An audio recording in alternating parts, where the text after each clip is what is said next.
अमरावती जिल्ह्यातील मोर्शी तालुक्यात येत असलेल्या विसुरी येथे छत्रपती शिवाजी महाराज जयंती उत्सवात साजरी.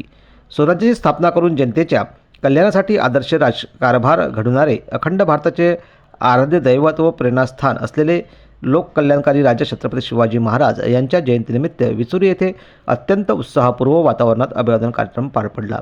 यावेळी खासदार डॉक्टर अनिलजी बोंडे यांच्या हस्ते छत्रपती शिवाजी महाराजांच्या प्रतिमेला पुष्प व पुष्पहार अर्पण करून विनम्र अभिवादन करण्यात आले.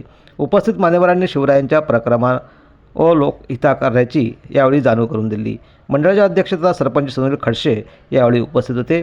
यावेळी आमचे सदर प्रतिनिधी जनमत सत्ता न्यूजचे संजयजी जावरकर यांनी विस्तृत माहिती दिली. पुतळा कशासाठी पाहिजे का, जसं सुनीलनं सांगितलं की घरामध्ये छत्रपती शिवाजी महाराजाचा फोटो होता, म्हणून त्या अबला महिलेला वाटलं की इथं माझा धोका आहे, मला धोका नाही. ज्या गावामध्ये छत्रपती शिवाजी महाराजाचा पुतळा राहील, बाहेरून येणाऱ्या माणसाला नक्की वाटेल की या गावात कोणताही धोका आमच्या माता भगिनीला नाही. या गावामधला माणूस पोरगा चांगल्या पद्धतीनं वागणार आहे.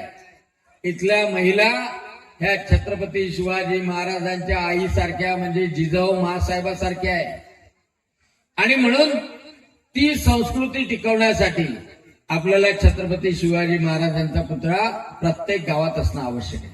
आणि म्हणून मी प्रत्येक गावात 10 लाख रुपये सौंदर्यीकरणासाठी देतो. भारतरत्न बाबासाहेब आंबेडकरांचा पुतळा आपल्याला संविधानाची आठवण करून देतो. भारतरत्न बाबासाहेब आंबेडकरांचा पुतळा संविधानाची आठवण करून देतो की आपली लोकशाही निर्माण झाली ते संविधान बाबासाहेब आंबेडकरांच्या हातात असते. आणि छत्रपती शिवाजी महाराजांचा पुतळा आपल्या अंगातल्या शौर्याची आठवण करून देतो, आपल्या देशाची आठवण करून देतो, आपल्या देवाची आठवण करून देतो, आपल्या धर्माची आठवण करून देतो.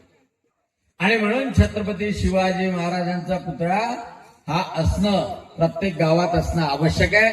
आणि ते काम तुम्ही सर्वांनी केलं, तुम्ही या सर्वांनी केलं आणि त्याच्यामुळे निधी काही कुठे कमी पडणार नाही.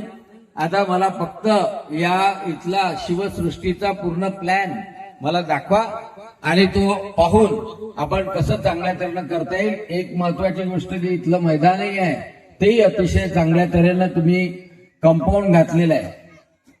अतिशय चांगलं वटवृक्षाचं झाड आहे. बाकीचे वृक्षारोपण करा, पोरांसाठी खेळण्याचंही ग्राउंड ठेवा आणि त्याच्यासोबतच एक सभागृह करून त्यामध्ये चांगले कार्यक्रम सुद्धा होईल. अशा प्रकारे आपण शिवसृष्टी इथे निर्माण करू.